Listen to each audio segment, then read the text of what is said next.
فرزند زہرا یہ حالات برے ہیں۔ کاشانۂ بصیرت ایک ایسا مکمل یوٹیوب چینل جس پر محروم بصارت کے لیے بالخصوص اور تمام افراد کے لیے بالعموم سینکڑوں کی تعداد میں اسلامی کتب دستیاب ہیں۔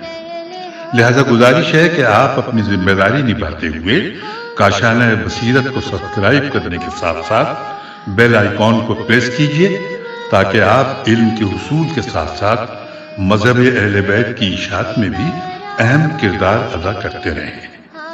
کاشانۂ بصیرت، کاشانۂ بصیرت، کاشانۂ بصیرت۔ فرزند زہرا یہ حالات برے ہیں۔ السلام علیکم ورحمۃ اللہ وبرکاتہ۔ سامعین، آپ سماعت فرما رہے ہیں سیرت امیر المومنین حضرت علی ابن ابی طالب، حصہ اول۔ مؤلف ہیں علامہ مفتی جعفر حسین علی اللہ مقامہ۔ آج ہم آپ کے سامنے اس کی 25ویں ریکارڈنگ پیش کر رہے ہیں، صفحہ نمبر 282 سے۔ عنوان ہے تطہیر کعبہ۔ عمرو ابن الحی خزعی نے 207 ہجری میں مصر اور شام کے علاقے میں عمالقہ کو بت پرستی کرتے دیکھا تو اسے بتوں کی پرستش میں اگرچہ کوئی فائدہ نظر نہ آیا، مگر ترشے ہوئے بتوں کی صنعت اسے بھا گئی اور چند بت اٹھا کر مکے لے آیا اور انہیں خانہ کعبہ کے گرد و پیش نصب کر کے لوگوں کو بت پرستی کی دعوت دی۔ رفتہ رفتہ اہل مکہ کی اکثریت نے بت پرستی اختیار کر لی اور خانہ کعبہ صنم کدہ اور مکہ بت پرستی کا مرکز بن گیا۔ قریش کا سب سے بڑا دیوتا حبل تھا جو خانہ کعبہ میں بلندی پر نصب تھا، اور اس کے آس پاس سینکڑوں بت ایک دوسرے سے جڑے بندھے رکھے تھے، اور سال کے 360 دنوں میں ایک ایک دن ایک ایک کی پوجا کے لیے خاص کر دیا گیا تھا۔ اہل مکہ کی دیکھا دیکھی اطراف اور دوسری جانب کے لوگ بھی بت پرستی کی طرف مائل ہو گئے، اور جب حج کے لیے مکہ آتے تو حرم سے پتھر اٹھا کر ساتھ لے جاتے اور انہیں مکہ کے بتوں کی شکل و صورت میں تراش کے اپنے ہاں نصب کر لیتے، یہاں تک کہ تمام عرب میں بت پرستی عام ہو گئی اور ہر قبیلے نے اپنے لیے علیحدہ علیحدہ بت بنا لیا۔ مکہ سے ایک منزل کے فاصلے پر مقام نخلہ میں عزی کی مورتی نصب تھی جو قریش اور بنی کنانہ کی عقیدت کا مرکز تھی۔ طائف میں لات نصب تھا جو بنی ثقیف کا دیوتا تھا۔ مدینے سے کچھ فاصلے پر منات نصب تھا جو اوس اور خزرج اور غسان کا دیوتا کہلاتا تھا۔ نجران میں قبیلہ ہمدان یقوق کی پوجا کرتا تھا۔ ینبع کے اطراف میں بنی ہزل کا بت سوا نصب تھا، سین واو الف عین، اور دومتا الجندل میں بنی کلاب کا دیوتا ودھ تھا۔ اسی طرح مختلف دیوتاؤں اور دیویوں کی پوجا ہوتی تھی۔ کچھ بت پرست ان حس اور حرکت سے خالی اور فہم و شعور سے عاری پتھروں کو اللہ کا شریک کار سمجھتے تھے اور ان کے سامنے گڑ گڑاتے، جھولیاں پھیلاتے اور مرادیں مانگتے تھے، اور یہ سمجھنے سے قاصر تھے کہ پتھر آخر پتھر ہے، اس کی کیا طاقت کہ کسی کو کچھ دے سکے یا کسی سے کچھ چھین سکے۔ اور بعض اہل وسیلہ مانتے ہوئے یہ کہتے تھے کہ ہم ان کے ذریعے اللہ کا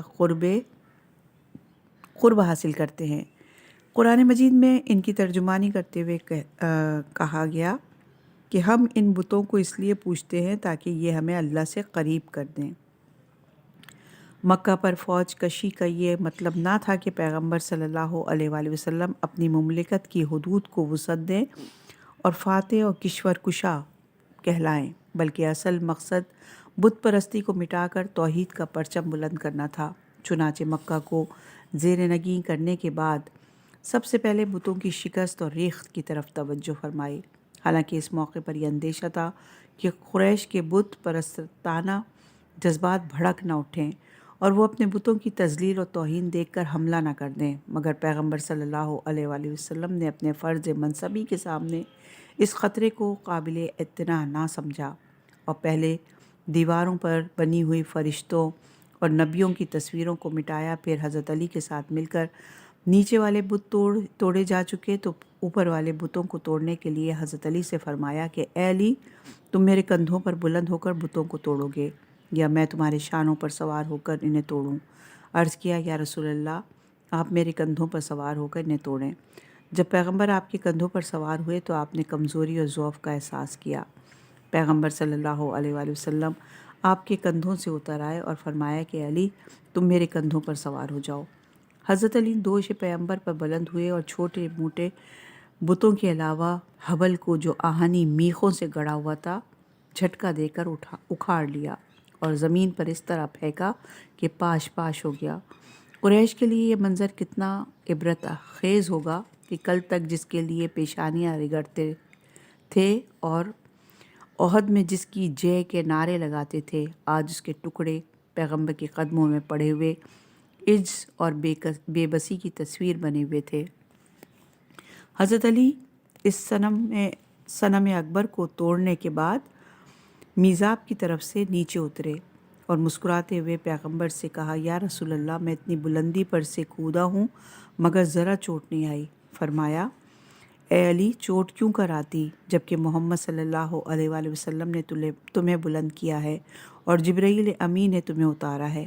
یہ تھی علی کی رفعت و بلندی کہ جن کے ہاتھوں سے کائنات کو اوج اور عروج حاصل ہوا اور ان کے کندھوں کا سہارا لے کر بلند ہوئے، اور جن ہاتھوں سے لوح محفوظ کی بلندیوں سے قرآن اترا، انہی ہاتھوں سے سرزمین حرم پر اترے۔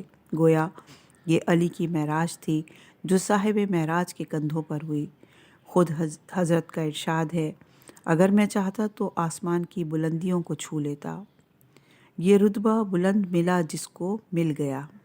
اس موقع پر اور لوگ بھی موجود تھے جنہیں کام سپرد کیا جا سکتا تھا یا اس میں شریک کیا جا سکتا تھا، مگر پیغمبر صلی اللہ علیہ وآلہ وسلم نے اس کار نبوت کی انجام دہی میں علی کے علاوہ کسی کی شرکت گوارا نہ کی، کیونکہ ایک علی ہی تو تھے جو کبھی بتوں کے آگے نہ جھکے تھے اور ہمیشہ معبود حقیقی کے آگے سجدہ ریز رہے تھے، اور ان کے علاوہ دوسرے افراد زندگی کے کسی نہ کسی دور میں مورتیوں کی پوجا کرتے رہتے تھے۔ اگر انہیں بت شکنی کا کام سپرد کر دیا جاتا یا اس میں شریک کیا جاتا تو ممکن تھا کہ بتوں پر ہاتھ اٹھانے سے گھبراتے اور انہیں توڑنے میں جھجک محسوس کرتے، جیسا کہ اہل طائف نے مسلمان ہونے کے بعد خود اپنے ہاتھوں سے بتوں کو توڑنا گوارا نہ کیا۔ چنانچہ انہوں نے پیغمبر صلی اللہ علیہ وآلہ وسلم کے دستے حق پرست پر بیعت کرتے ہوئے کہا یا رسول اللہ، ہمارے بت خانے کو 1 سال تک باقی رہنے دیا جائے، اور رسول خدا نے اسے منظور نہ کیا اور کہا پھر ہم اپنے ہاتھوں سے انہیں نہیں توڑیں گے، اور کسی اور سے فرمائیے کہ وہ اسے توڑے۔ صفحہ نمبر ہے 284، عنوان ہے یوم غمیزہ۔ فتح مکہ کے بعد پیغمبر اسلام صلی اللہ علیہ وآلہ وسلم ابھی مکہ ہی میں تشریف فرما تھے کہ آپ نے اطراف اور مختلف جانب سے مختلف وفدوں کے بھیجنے کا اہتمام کیا تاکہ وہ لوگوں کو اسلام کی تعلیمات سے آگاہ کر کے دعوت اسلام دیں۔ اس سلسلے میں خالد بن ولید کو 350 افراد کی جمعیت کے ساتھ بنی جزیمہ کے پاس بھیجا اور انہیں تاکید کر دی کہ وہ کسی پر ہاتھ نہ اٹھائیں اور نہ جنگ و قتال کریں، بلکہ اپنے دائرۂ کار تبلیغ اسلام تک محدود رکھیں۔ ابن سعد تحریر کرتے ہیں، پیغمبر نے خالد بن ولید کو بنی جزیمہ کے پاس دعوت اسلام کے لیے بھیجا تھا، ان سے جنگ و قتال کے لیے نہیں بھیجا تھا۔ یہ روایت طبقات جلد نمبر 2 صفحہ نمبر 147 پر ہے۔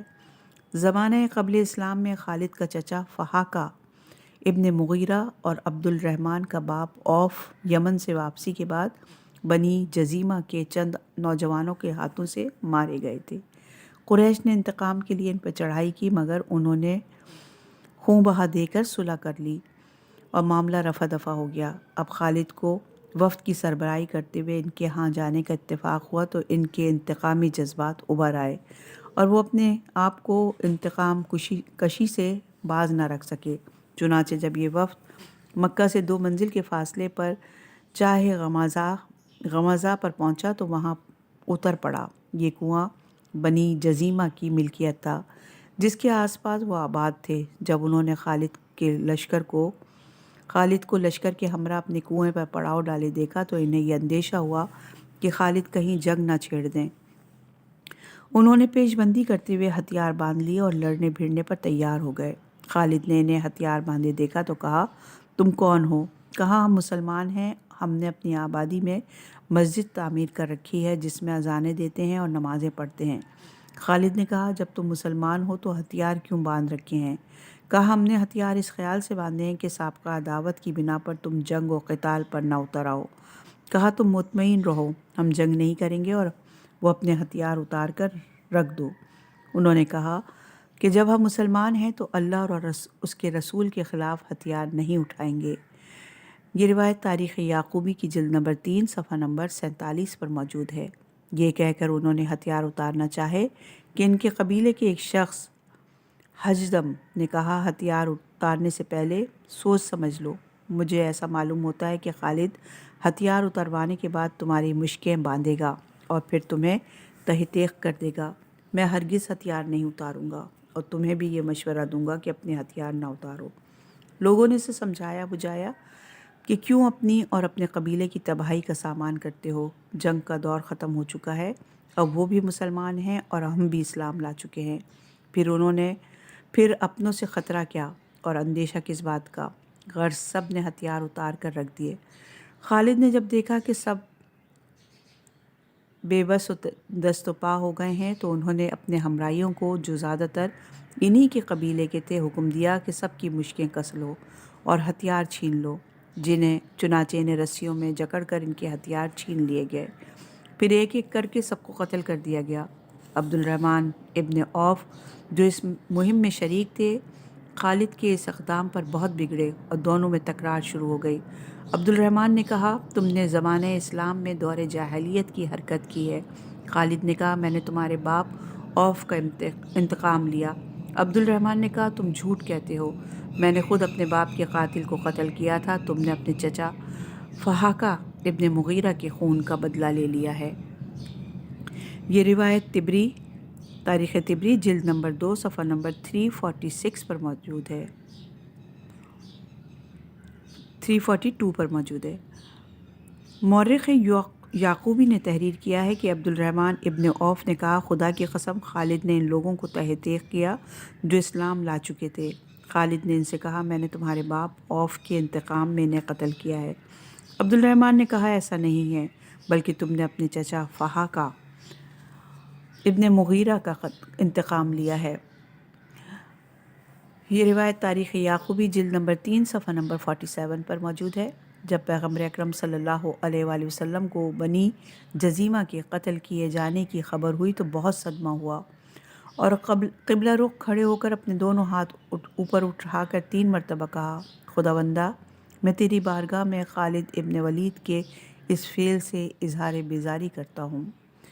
یہ روایت تاریخ طبری کی جلد نمبر 2 صفحہ نمبر 342 پر ہے۔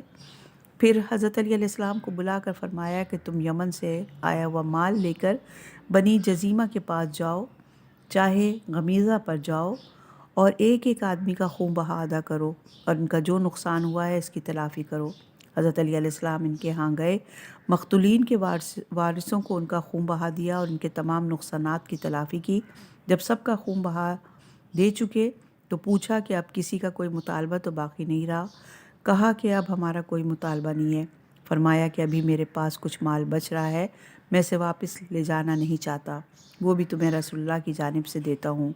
جب خون بہا اور باقی ماندہ مال تقسیم کر چکے تو واپس تشریف لائے اور پیغمبر اکرم سے تمام واقعہ بیان کیا۔ حضرت نے فرمایا، میرے ماں باپ تم پر فدا ہوں، تم نے جو کچھ کیا ہے وہ مجھے سرخ بالوں والے اونٹوں سے بھی زیادہ پسند ہے۔ یہ روایت تاریخ یعقوبی کی جلد نمبر 2 اور صفحہ نمبر 47 پر ہے۔ خالد ابن ولید کا یہ اقدام سراسر اسلامی تعلیمات کے منافی تھا۔ اسلام اس کا قطعاً روادار نہیں ہے کہ کافر کو بھی بلا وجہ قتل کیا جائے، بلکہ میدان جنگ میں اگر کوئی کافر تلوار دیکھ کر کلمہ پڑھ لے تو اس پر بھی حملہ آور ہونے کی اجازت نہیں دیتا۔ چنانچہ اسامہ ابن زید نے ایک مہم میں ایک ایسے شخص کو قتل کر دیا جس نے تلوار کو دیکھ کر کلمہ پڑھ لیا تھا۔ جب حضرت صلی اللہ علیہ وآلہ وسلم کو معلوم ہوا تو اسامہ کو سرزنش کی۔ اسامہ نے کہا کہ اس نے تو تلوار کے ڈر سے کلمہ پڑھا تھا۔ فرمایا کیا تم نے اس کے دل کے اندر جھانک کر دیکھ لیا تھا؟ چہ جائے کہ جو مسجدیں تعمیر کرتے، اذانیں دیتے اور نمازیں پڑھتے ہوں، ان سے فریب اور غلط بیانی سے ہتھیار رکھوائے جائیں اور پھر دور جاہلیت کے خون کا بدلہ لینے کے لیے ان کے خون سے ہولی کھیلی جائے۔ حالانکہ پیغمبر صلی اللہ علیہ وآلہ وسلم نے فتح مکہ کے موقع پر دور جاہلیت کے قتل کے انتقام کو ختم کرتے ہوئے فرمایا تھا، زمانۂ جاہلیت کے خون کا انتقام، قومی مخافر اور خون بہا میں نے اپنے قدموں کے نیچے رون ڈالے ہیں۔ یہ روایت تاریخ کامل کی جلد نمبر 2 صفحہ نمبر 170 پر ہے۔ اس موقع پر امیر المومنین علیہ السلام نے نہ صرف یہ کہ پیغمبر صلی اللہ علیہ وآلہ وسلم کے حکم سے ایک ایک کا خون بہا ادا کیا، بلکہ ان کے حق سے زیادہ دے کر ان کی دلجوئی کی۔ اگر حضرت علی علیہ السلام اس طرح ان سے ہمدردی اور مساوات نہ کرتے اور ان پر یہ واضح نہ کر دیتے کہ حضرت صلی اللہ علیہ وآلہ وسلم نے اس قتل و خون ریزی سے قطعاً بری و ذمہ ہیں، تو کچھ بعید نہ تھا کہ وہ لوگ جو ابھی تازہ مسلمان ہوئے تھے اسلام ہی سے بدظن ہو جاتے اور دوسروں کے دلوں میں بھی اسلام کی طرف سے بے اعتمادی پیدا کرتے۔ لیکن آپ نے خون بہا کے علاوہ بقیہ مال بھی انہی پر تقسیم کر کے ان کے زخمی دلوں پر مرہم رکھا اور پوری طرح سے ان کی تسلی اور تشفی کی۔ صفحہ نمبر ہے 287 اور عنوان ہے غزوہ حنین۔ فتح مکہ کے موقع پر قریش نے پیغمبر اسلام صلی اللہ علیہ وآلہ وسلم کے سامنے ہتھیار ڈال دیے تو تمام قبائل عرب پر مسلمانوں کی دھاک بیٹھ گئی اور ان میں سے اکثر نے اسلام کے دامن میں پناہ لے لی، لیکن بنی حوازان اور بنی ثقیف کی شوریدہ سری میں ذرا کمی نہ آئی اور بدستور دشمنی اور عناد پر تلے رہے۔ بنی حوازان کے ایک سردار مالک ابن عوف نصری نے بھی بنی جشم اور بنی نصر کو اپنے ساتھ ملا کر لشکر ترتیب دیا اور فیصلہ کن جنگ کا تہیہ کر لیا۔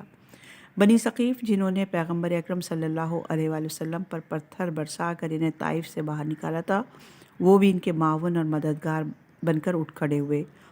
مالک ابن عوف نے بنی سعد کو بھی پیغام بھیجا کہ وہ مسلمانوں کے خلاف جنگ میں ان کا ساتھ دیں۔ بنی سعد جنگ پر آمادگی ظاہر نہ کی اور کہا کہ محمد صلی اللہ علیہ وآلہ وسلم ہمارے قبیلے میں پلے بڑے ہیں، ہم نہیں چاہتے کہ ان کے مقابلے میں صف آرا ہوں، مگر ان پر زور دینے سے ان کے کچھ آدمی شریک ہو گئے اور لشکر کی تعداد 4-5 ہزار تک پہنچ گئی۔ مالک ابن عوف سپہ سالار اور ابو جرول علمبردار لشکر مقرر ہوا اور بال بچوں، مویشیوں اور بھیڑ بکریوں کے ریوڑوں کو ساتھ لے کر بڑے زور و شور سے نکل کھڑے ہوئے۔ اس لشکر میں عرب کا مشہور ماہر فنون حرب درید ابن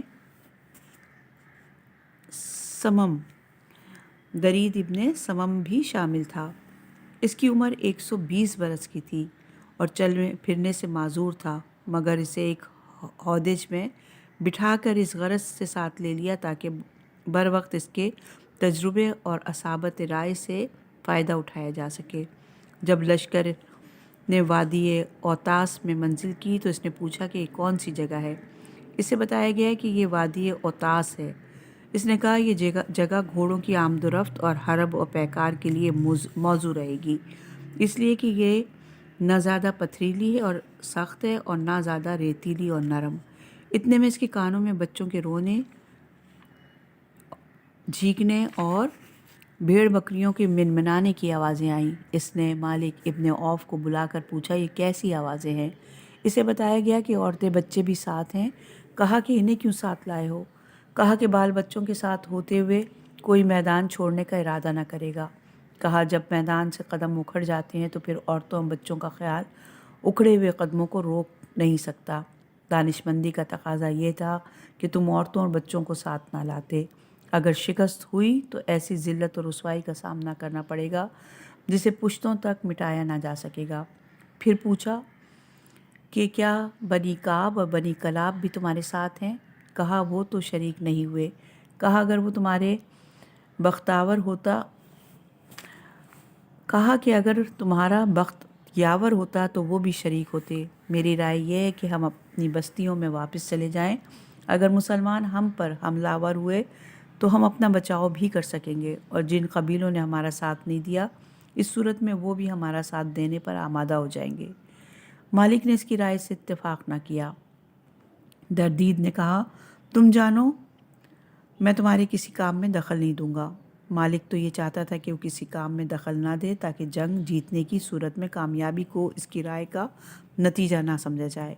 چنانچہ ایک صاحب رائے کی رائے ٹھکراتے ہوئے لشکر کو آگے بڑھنے کا حکم دے دیا۔ جب پیغمبر اکرم صلی اللہ علیہ وآلہ وسلم کو اطلاع ہوئی کہ بنی حوازن اور بنی ثقیف جنگ کے ارادے سے اٹھ کھڑے ہوئے ہیں تو آپ نے عبداللہ ابن ابی حردد کو ان کی طرف بھیجا تاکہ ان کی نقل و حرکت کی خبر لائیں۔ انہوں نے گھوم پھر کر تمام حالات کا جائزہ لیا اور پلٹ کر حضرت صلی اللہ علیہ وآلہ وسلم کو خبر دی کہ دشمن جنگ کا ارادہ کر چکا ہے، ہمیں اس کی پیش قدمی کو روکنے کے لیے تیار رہنا چاہیے۔ حضرت صلی اللہ علیہ وآلہ وسلم نے حضرت عمر کو بلایا اور ابن ابی حردد سے جو سنا تھا اس کا ذکر کیا۔ حضرت عمر نے کہا ابن ابی حردد کی بات کا اعتبار ہی کیا، یہ جھوٹ کہتا ہے۔ اس پر ابن حردد نے حضرت عمر سے مخاطب ہو کر کہا اے عمر اگر تم مجھے جھٹلاتے ہو تو تم حق کو جھٹلانے کی کے خوگر رہ چکے ہو۔ اور یہ روایت تاریخ طبری جلد نمبر 2 صفحہ نمبر 346 پر ہے۔ حضرت صلی اللہ علیہ وآلہ وسلم نے ابن ابی حردد کی اطلاع پر اعتماد کرتے ہوئے لشکر کو صف بندی کا حکم دیا۔ صفوان ابن امیہ سے جو ابھی تک مسلمان نہیں ہوا تھا 100 ذرائع اور دوسرا سامان جنگ رعایتاً لیا اور 6 شوال 8 ہجری کو 12,000 کے لشکر کے ساتھ نکل کھڑے ہوئے۔ ان 12,000 میں سے 10,000 تو وہی مسلمان تھے جو مدینے سے آپ کے ہمراہ آئے تھے، اور باقی 2,000 مکہ کے تازہ مسلمان تھے۔ مسلمانوں کی تعداد کفار کے لشکر سے 3 گنا زیادہ تھی۔ اس کثرت نے بیشتر مسلمانوں میں ایک نخوت کی سی کیفیت پیدا کر دی تھی۔ چنانچہ حضرت ابو بکر نے لشکر اسلام کی کثرت اور قوت کو دیکھ کر برملا کہا کہ آج تعداد کی کمی کی بنا پر ہم شکست نہیں کھائیں گے۔ دشمن نے وادی حنین میں پہنچ کر پہلے ہی سے دروں اور کھوؤں میں مورچے سنبھال لیے تھے۔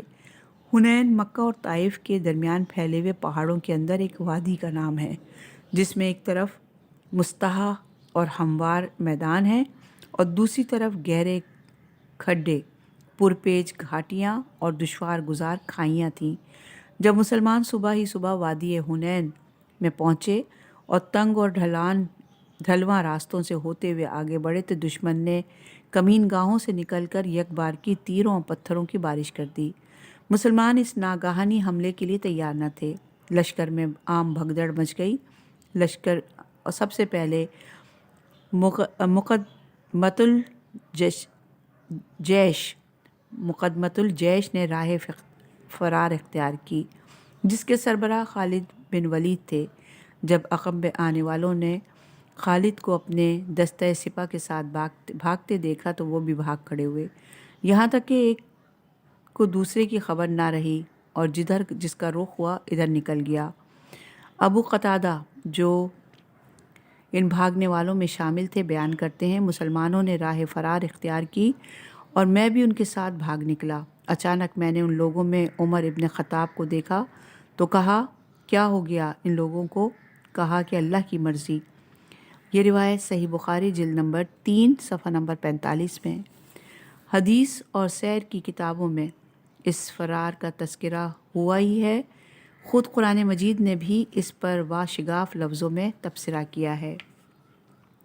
اور حنین کا دن یاد کرو جب کہ کثرت تعداد نے تمہیں مغرور بنا دیا تھا، مگر اس کثرت نے تمہیں کوئی فائدہ نہ پہنچایا، اور زمین اپنی وسعت کے باوجود تم پر تنگ ہوئی اور تم پیٹ پھرا کر چل دیے۔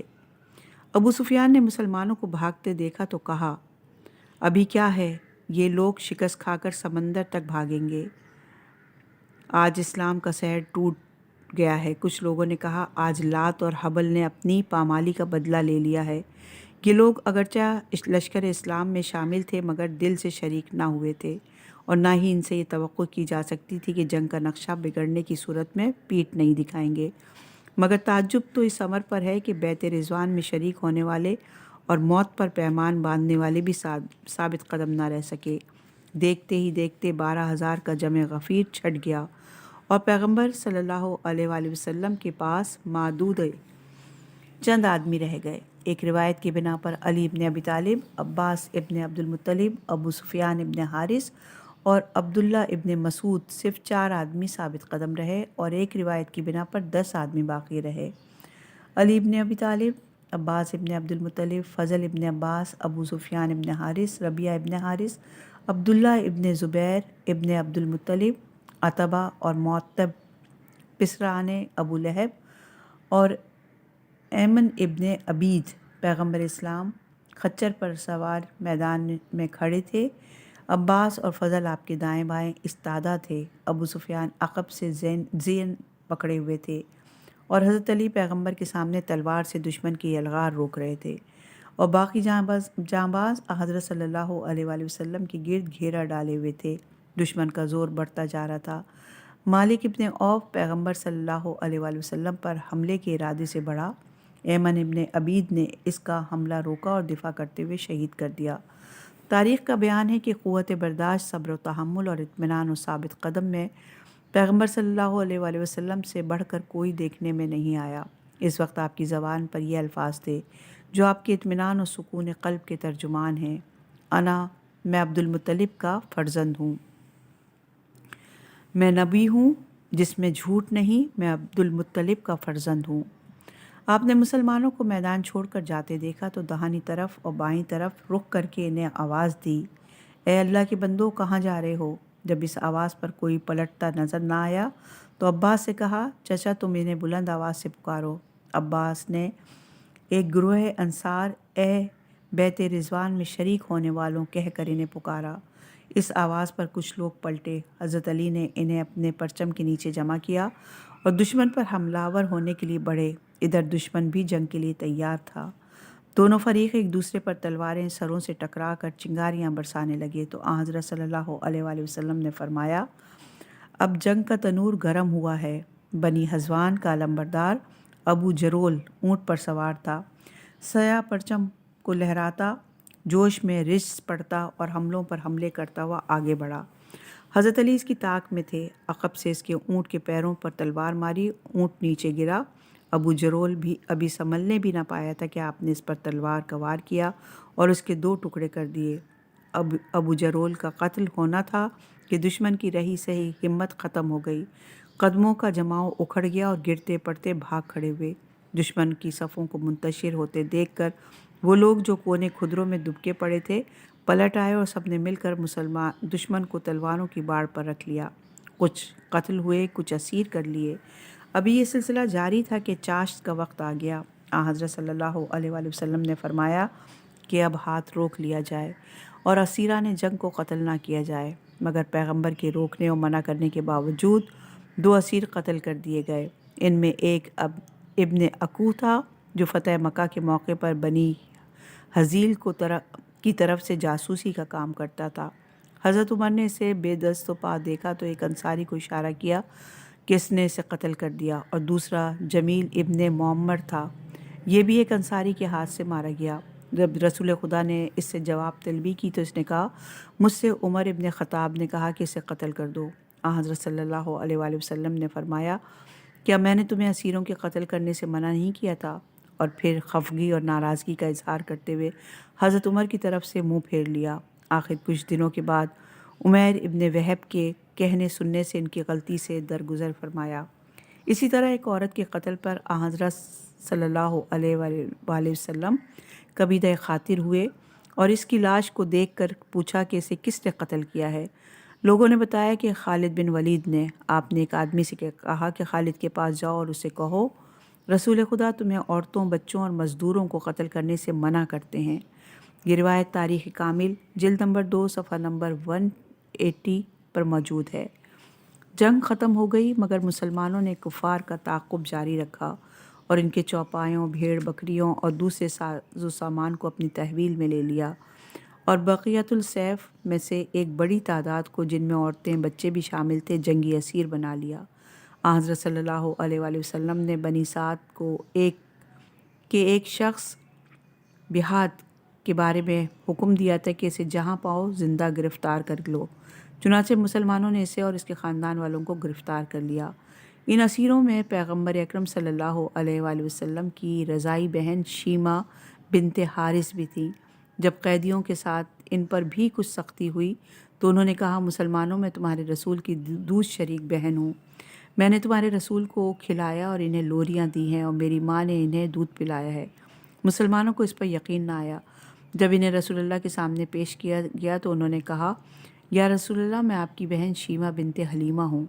آپ نے ایک مرتبہ میری پشت پر کاٹا تھا، اس کا نشان ابھی تک باقی ہے۔ حضرت نے انہیں پہچان لیا اور اپنی ردا بچھا کر اس پر بٹھا دیا اور کہا کہ تم ہمارے ہاں رہنا چاہتی ہو یا اپنے قبیلے کے پاس جانا چاہتی ہو؟ انہوں نے کہا، اپنے قبیلے کے ہاں جانا پسند کیا۔ حضرت صلی اللہ علیہ وآلہ وسلم نے انہیں غلام، کچھ اونٹ اور چند بکریاں دے کر عزت و احترام سے رخصت کر دیا۔ اس غزوے میں 4 مسلمان شہید ہوئے، 70 کفار مارے گئے اور ہزاروں اسیر ہوئے۔ مال غنیمت بھی بڑی کثیر مقدار میں حاصل ہوا۔ اس میں 24,000 اونٹ، 40,000 سے زائد بھیڑ بکریاں اور 40,000 اوقیہ چاندی شامل تھی۔ مال غنیمت اور اسیروں کو وادی جورانہ میں بدیل ابن ورقہ خزائی کی نگرانی میں محفوظ کر دیا گیا۔ جو لوگ جان بچا کر نکل جانے میں کامیاب ہو گئے، ان میں اکثر طائف میں چلے آئے تھے۔ بنی حوازن، مالک ابن عوف بھی انہی میں شامل تھا۔ ایک گروہ وادی اوتاس میں چلا آیا اور کچھ لوگ نخلا کی طرف چلے گئے۔ غزوہ حنین مسلمانوں کے لیے ایک کڑی آزمائش تھا۔ انہوں نے شروع میں دشمن کے اچانک حملے سے ہراساں ہو کر پسپائی کا مظاہرہ کیا اور کثرت اور قوت کے غرور میں یہ نہ سوچا کہ دشمن کھوؤں اور دروں میں چھپا ہوگا اور بے خبری میں حملہ آور ہو سکتا ہے۔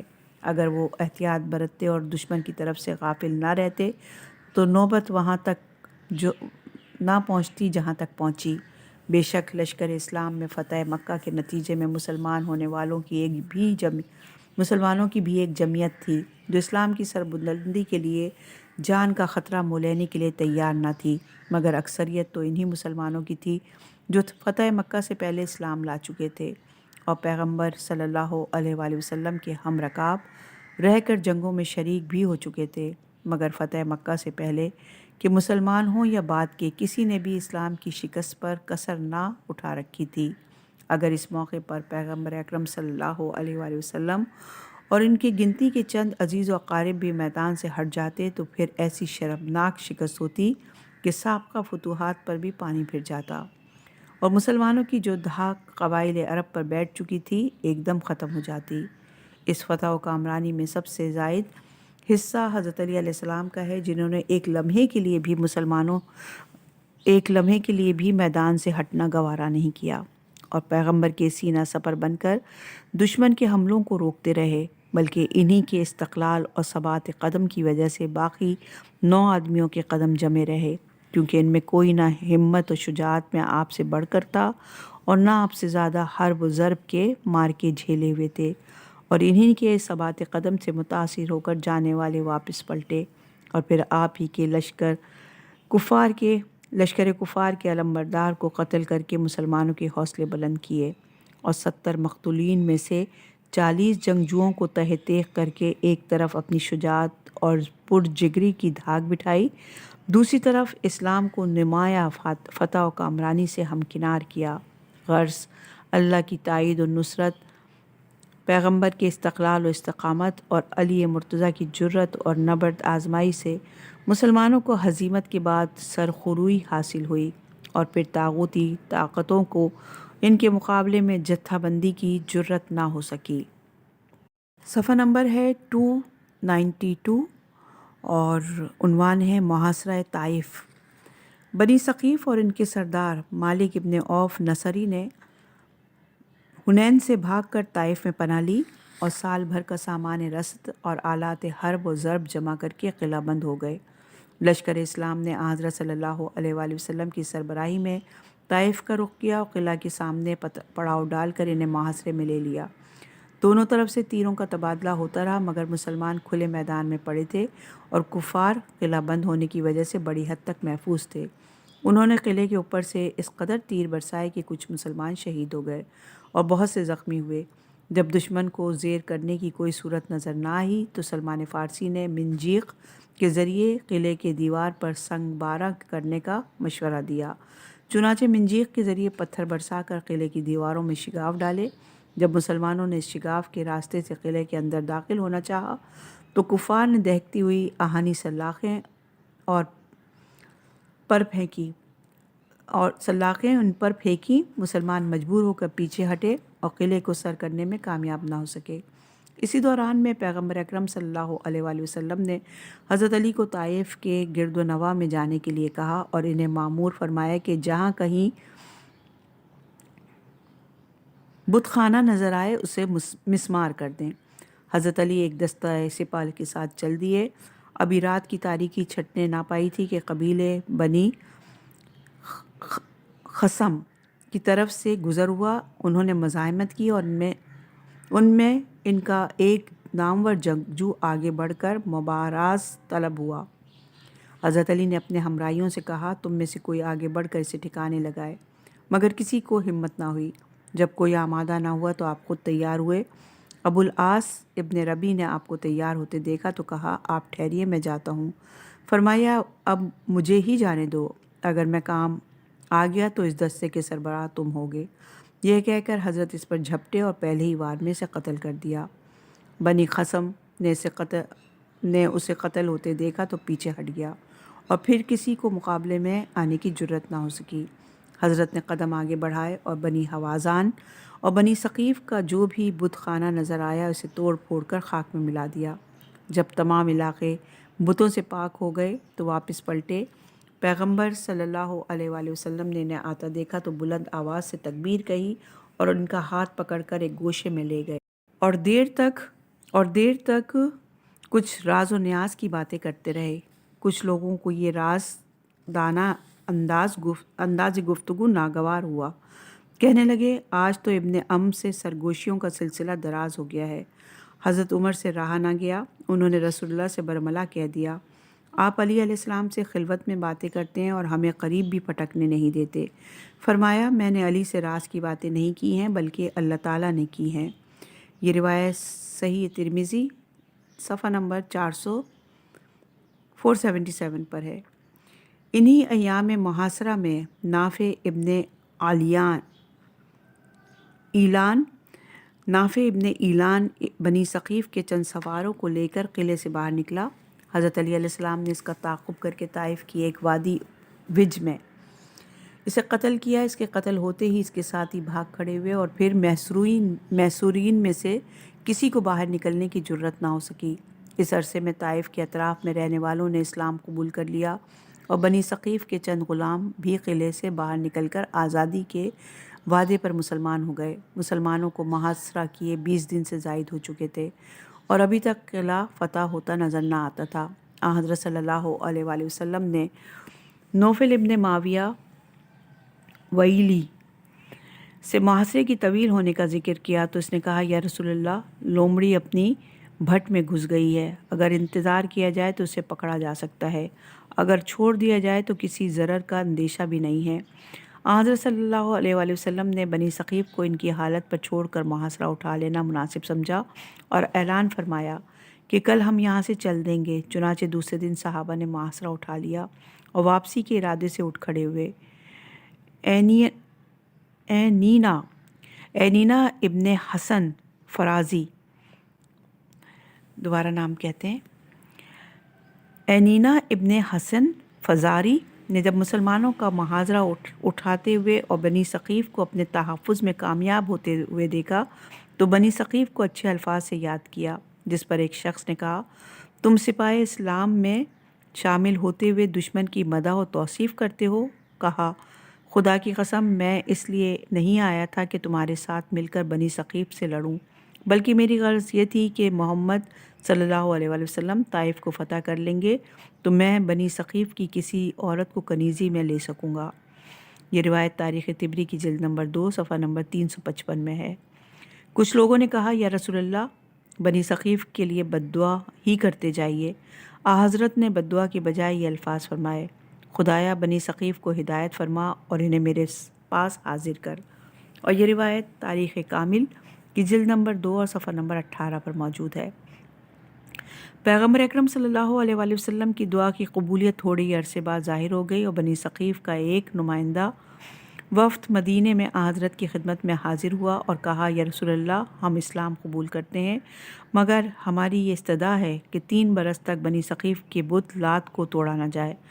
پیغمبر صلی اللہ علیہ وآلہ وسلم نے اسے منظور نہ کیا تو پھر 2 سال، پھر 1 سال اور پھر 1 ماہ کے لیے کہا، مگر پیغمبر نے ہر مرتبہ انکار کیا۔ کہا اگر آپ یہ نہیں مانتے تو کسی اور کو حکم دیجئے کہ وہ اسے توڑے، ہم اپنے ہاتھوں سے نہیں توڑیں گے۔ حضرت نے اسے منظور فرمایا اور پھر کہنے لگے یا رسول اللہ، ہمیں نماز سے مستثنی قرار دیا جائے۔ فرمایا جس دن میں نماز نہ ہو اس میں کوئی بھلائی نہیں۔ پھر انہیں تنبیہ اور تہدید کرتے ہوئے فرمایا تم اسلام قبول کرو ورنہ میں اس شخص کو جو مجھ سے ہے، یا یہ فرمایا کہ جو مثل میرے نفس کے ہے، تمہاری طرف بھیجوں گا، جو تمہاری گردنیں مارے گا اور تمہارے بچوں اور عورتوں کو اسیر کرے گا اور تمہارا مال و متاع چھین لے گا۔ یہ روایت استیعاب جلد نمبر 2 صفحہ نمبر 477 پر موجود ہے۔ حضرت عمر کہتے ہیں کہ میرے دل میں یہ خواہش پیدا ہوئی کہ حضرت میرے بارے میں یہ فرمائے، مگر آپ نے حضرت علی علیہ السلام کا ہاتھ پکڑ کر 2 مرتبہ کہا وہ یہ ہے، وہ یہ ہے۔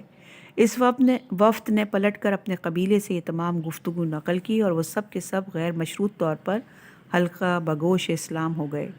اس مہم میں بھی امیر المومنین علیہ السلام دوسری مہموں کی طرح اپنی کارکردگی کے اعتبار سے ممتاز نظر آتے ہیں اور فریضہ جہاد کے ساتھ فریضہ تبلیغ کی انجام دہی میں بھی مستعد دکھائی دیتے ہیں۔ انہوں نے محاصرے کے دوران میں بنی ثقیف اور حزوان کے بتوں کو توڑا اور اطراف اور دوسری جانب کے لوگوں میں ذہنی تبدیلی پیدا کر کے انہیں اسلام کی پذیرائی کے لیے آمادہ کیا۔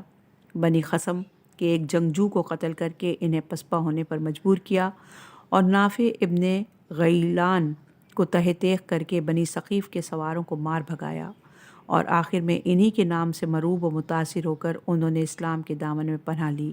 اس موقع پر امیر المومنین علیہ السلام کی فضیلت کے بعض پہلو بھی صبح درخشاں کی طرح آیا ہیں۔ پیغمبر اسلام صلی اللہ علیہ وآلہ وسلم نے انہیں راز کی گفتگو کا شرف بخشا، جس کی اہمیت اسی سے ظاہر ہے کہ دوسروں کے چیں بچیں ہونے پر حضرت صلی اللہ علیہ وآلہ وسلم نے اس کی نسبت اللہ کی طرف دی کہ علی صرف میرے رازوں کے امین نہیں بلکہ اللہ کے رازوں کے بھی امین ہے۔ پھر انہیں اپنے نفس کے مانند قرار دے کر دوسروں پر ان کی فضیلت کو واضح کیا، کیونکہ جو نفس مثل رسول ہوگا اس کی فوقیت بھی اسی طرح ناقابل انکار ہوگی، جس طرح خود رسول اللہ کی فضیلت اور فوقیت ناقابل انکار ہے۔